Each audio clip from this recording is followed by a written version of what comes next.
எல்லாத்துக்கும் நமஸ்காரம்.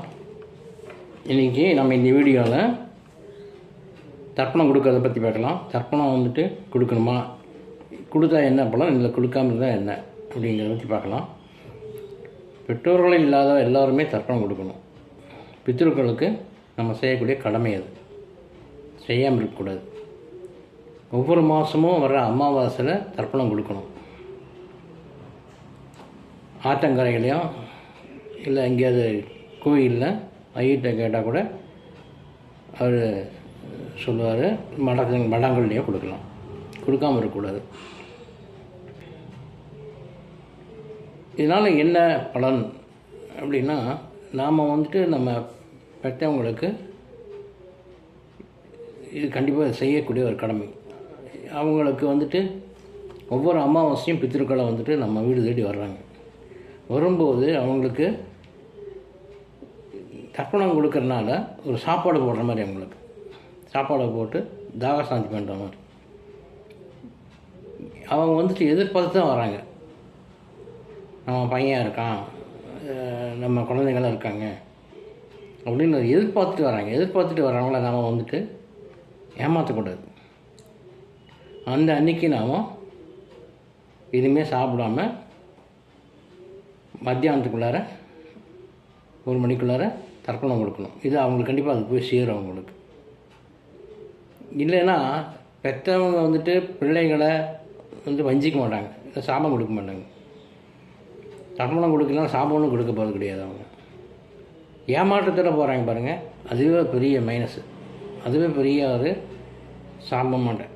மனஸ்பூர்த்தி எந்த பெற்றோர்களும் தன் குழந்தைகளை எதுவும் சொல்ல மாட்டாங்க. கொடுக்கலன்னா கூட என்ன எதுவும் சொல்ல மாட்டாங்க. அவங்க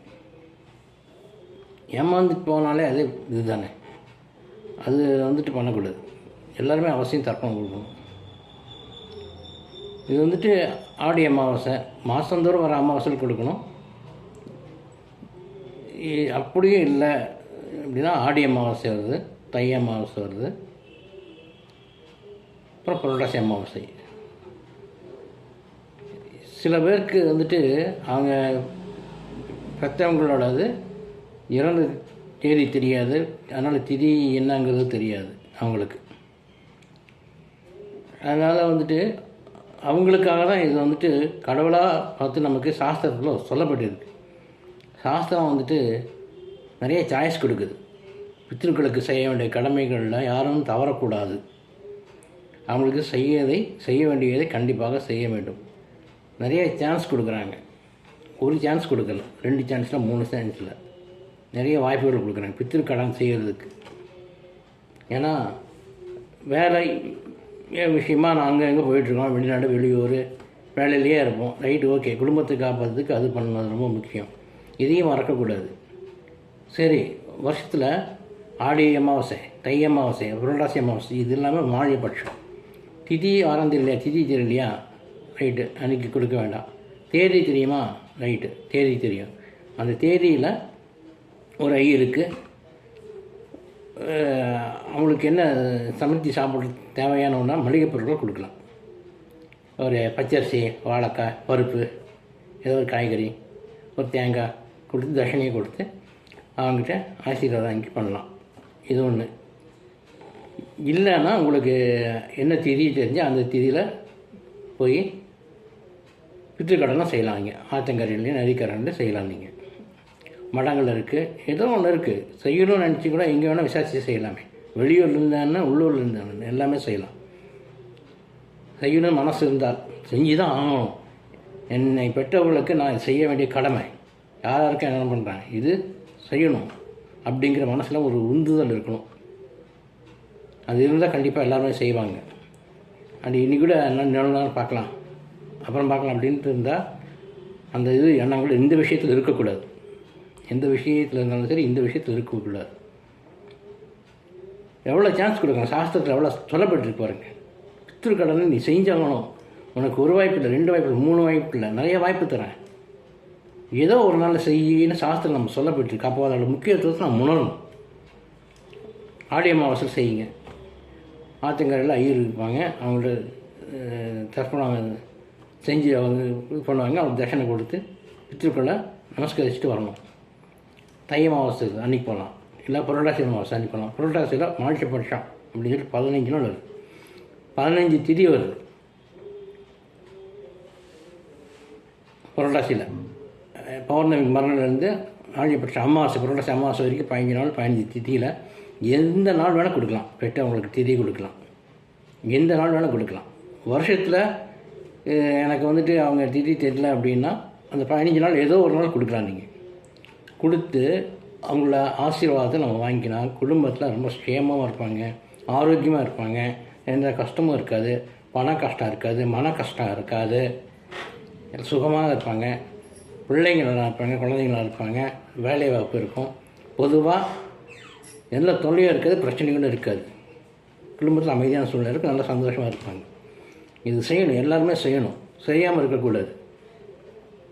இதனால் நம்பிக்கை இல்லைன்னு கூட இது யாருக்கு கஷ்டம்னா உங்களுக்கு தான். நம்பிக்கை வைக்கணும். எல்லா மதத்துலேயும் உண்டு, எல்லா மதத்துலேயும் அவங்களுக்கு சில கடமைகள்லாம் இருக்குது. எல்லோரும் செய்கிறாங்க, எல்லோரும் செய்கிறாங்க. நம்ம கடமைகள் வந்து நாம் தவறக்கூடாது எப்போவுமே. தயவுசெய்து புரிஞ்சுக்கோங்க. அமாவாசை அன்னைக்கு தர்ப்பணம் கொடுக்கறது ஒரு முக்கிய கடமையாக நினச்சி செய்யுங்க, செய்யாமல் இருக்காதீங்க. அதே மாதிரி தான் திதி கொடுக்குறதும் அப்படி தான். உங்களுக்கு டேட் ஞாபகம் இல்லை, திதி ஞாபகம் இல்லையா, கேட்டு தெரிஞ்சிட்டு நோட் பண்ணி வச்சுக்கணும். சரியாக தெரியலன்னா என்ன பண்ணுறதுன்னா, அப்போது மாறிடுச்சுன்னா கஷ்டம் தானே அப்படின்னு சொல்லி நினச்சிங்கன்னா புரட்டாசி மாதம் 15 நாள் மாளிகைப்பட்சம் திதி வருது, 15 நாள் மாளிகைப்பட்சம் 15 நாள் ஏதோ ஒரு நாளில் கண்டிப்பாக கொடுங்க. நீங்கள் கொடுத்தீங்கன்னா நல்லா இருப்பீங்க. அப்போல்லாம் வந்து ஆற்றுக்காரில் இருப்பாங்க, எல்லா ஊரில் ஆறு இருக்குது.